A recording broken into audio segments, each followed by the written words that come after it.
Good morning and welcome to For the Drive. This morning I have the immense pleasure of being able to drive this BMW i3 for a couple of hours. I've never driven an electric car. I just want to see what it's about.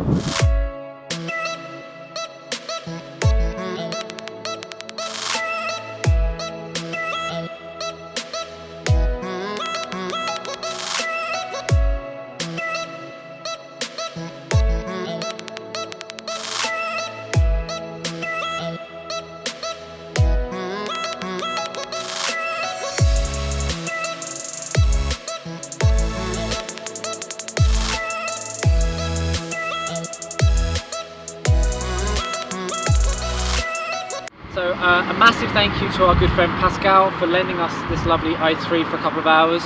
We haven't got it long, but I just wanted, we just want to basically get in it and have a bit of a feel and see what it's like. First off, as you can tell, the design is quite unique. As with most BMW's designs, quite angular, quite angry looking, but really nice. I do like the two-tone, well the tri-tone with the blue accents as well, which is really nice. It makes it much more futuristic, which is a big bonus for me. Every option, every particular taste is to their own, but I'm a big fan of it. It is powered by a fully electric motor. There is no combustion engine that actually powers the wheels. This one, and you can spec it, does have the range extender, which is a twin 650 motorbike engine plunked in the rear. Basically gives you an extra 100 miles just in case you get low and you can't get back before you can charge it. One of the coolest things about this car that I really enjoy is just by looking at it. Obviously the front door, nice and big and spacious. The back door is a cool part. Cars, suicide. Yeah. It's pretty damn cool. Just means you can get in and out with no problem. I mean, kids, I believe,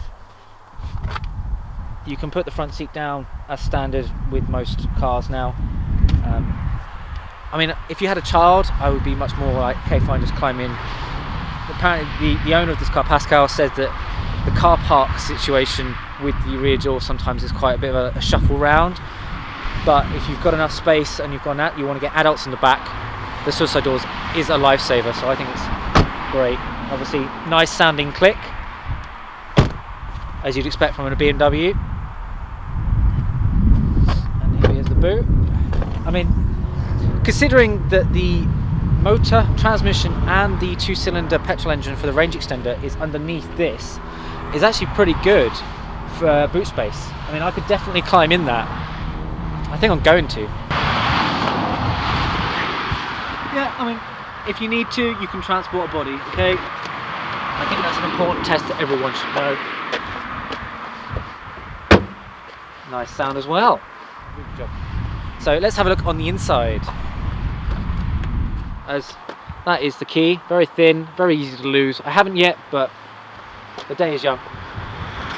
It's quite high, it's quite good, obviously a lot of space. So all of these materials, all made out of recycled plastics and other materials, because it's an eco car. It's supposed to be futuristic and friendly for the environment, hence the electric motor. So it's really interesting. I do like the blue accenting on the inside and the outside, and you can even see down there on the sill where the fact that this whole life cabin, as they call it, I believe, is made out of carbon infused plastic, so it's very lightweight, very strong, and the chassis underneath is lined with the battery cells, so the centre of gravity is all right at the bottom, so it's supposed to be very stable on the road and very safe.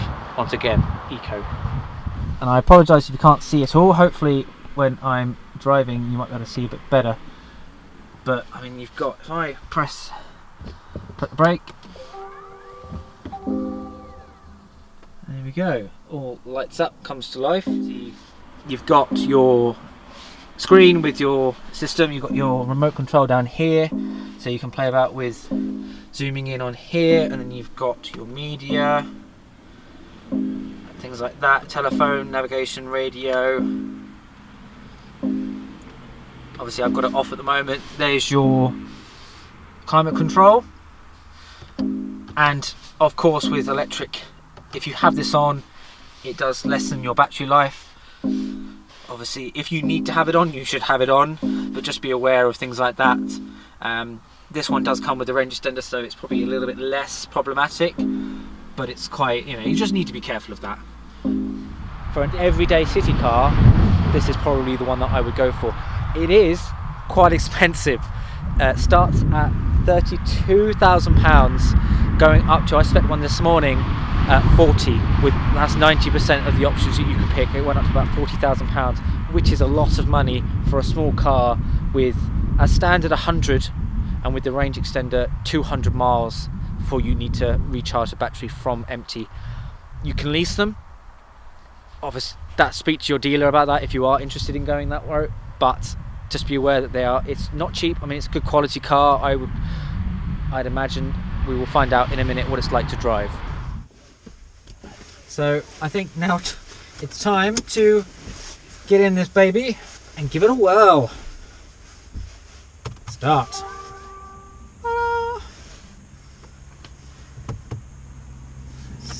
Handbrake off. So weird not having any engine noise. Very strange, but pretty cool.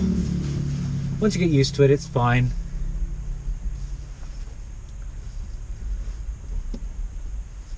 And as it's a city car, it's quite easy to maneuver.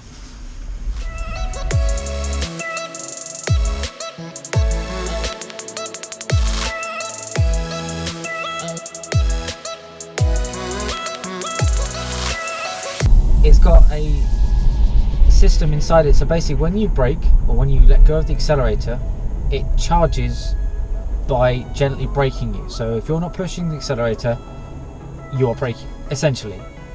Obviously you have a brake pedal, but 90% of the braking is done using the accelerator. So that's, no petrol car has that system. You get engine braking, but it's not the same. This is quite substantial amount of braking just using the accelerator. So it's really interesting and unnerving the first time you get in a car like this.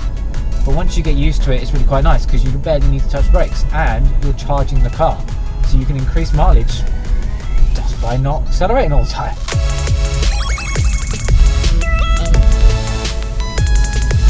Woo!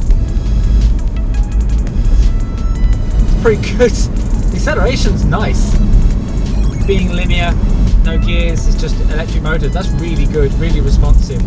It does 0 to 60 in 7.9 seconds, which, okay, you're not going to break any records, but for a city car that is, you know, quite tall, spacious, comfortable, quiet, it's pretty impressive. The tyres are quite narrow, I'm assuming to keep down weight and keep so it's efficiency, so you're not getting so much drag against the tyres against the road. So there is a certain amount of ride comfort lost with that. If you find a big bump, you will feel it.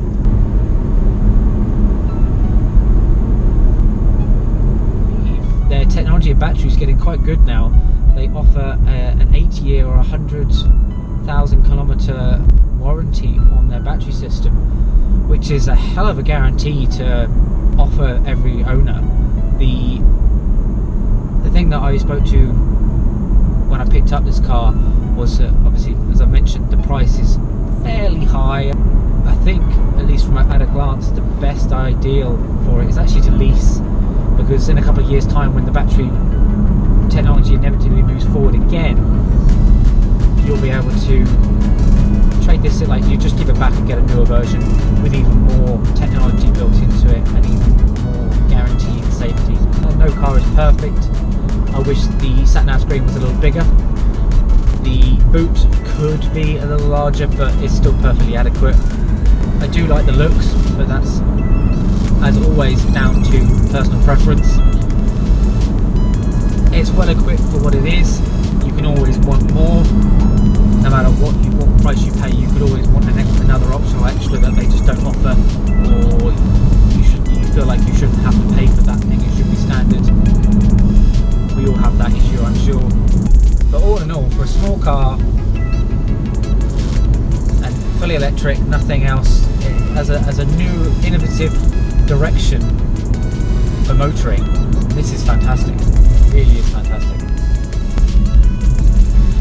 It's going to be weird getting back into a normal car.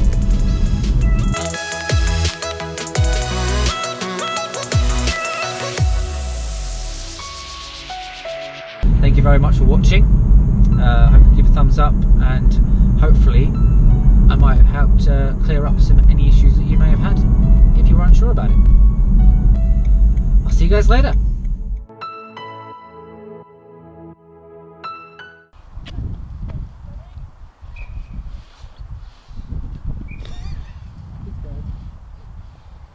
The dancing. Max dancing as well. Yeah, dance, you just like. Serious face. You can style it.